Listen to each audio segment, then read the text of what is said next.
Hello everybody, welcome back to the show. Today, I'll be discussing the changes made to the Tames system in Smalland Survive the Wilds.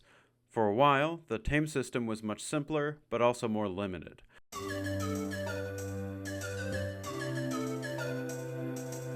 The way a player used to tame creatures was by using the corresponding treat on it while its health was at 50% or lower. These treats would be unlocked periodically throughout gameplay as a marker of the player's progress.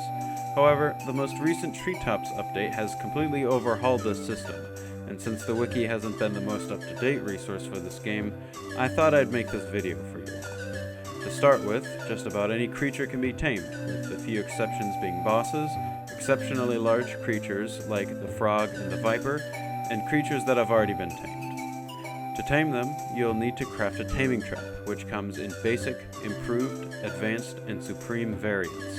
Each one is more effective than the last, but costs increasingly more advanced resources, requiring more advanced crafting stations. Basic requires a workbench and a campfire, using 2 fiber, 2 resin, 2 wood, and 1 simple bait.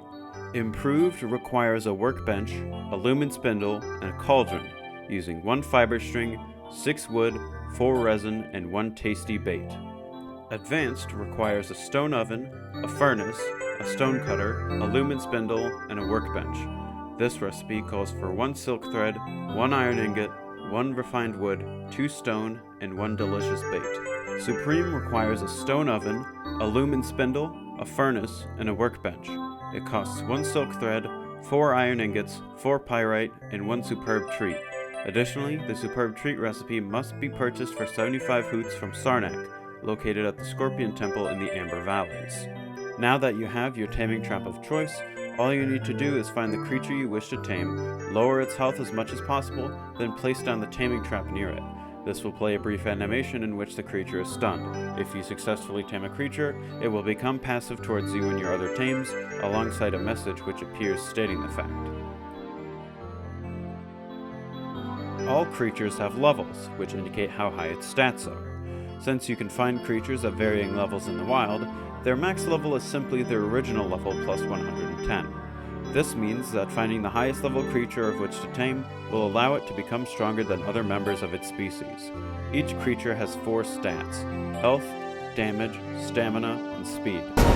Long ago, the 4 Increasing health and damage will increase the respective stat by 1%, speed increases movement speed by 0.5%, and stamina increases its stamina by 1 point. For a tame you only want to use in combat, the only stats that really matter are damage and health, so you don't need to worry about the other two, as stamina and speed are more important for mounts.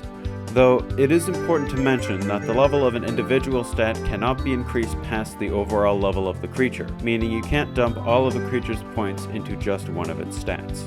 I'd say 2 is a bare minimum, and what I usually go with. As someone who uses tames primarily for combat, health and damage are the most important stats to increase because they are increased the most per level, alongside the fact that the AI of the creatures by themselves don't seem to use stamina even in combat, and that a tame can teleport to you via the use of a pet whistle, meaning speed is mostly irrelevant. Another important thing to mention is that stats are increased by spending attribute points, which are earned after each level up. To my understanding of how the system works, attribute points are awarded based on the difference between the average of the stats you increased and the overall level of the creature. This means that spending more points on fewer stats will increase those stats faster, but will get you less attribute points per level up on average, as the individual stat levels are likely to be much closer to the overall level. In contrast, increasing more stats between levels will get you more attribute points on average, as the stats will be less closer to the creature's overall level, meaning it will be assigned more attribute points to spend per level to compensate. Again, I didn't make this game, so I'm not 100% certain that this is how it works, but this is my educated guess.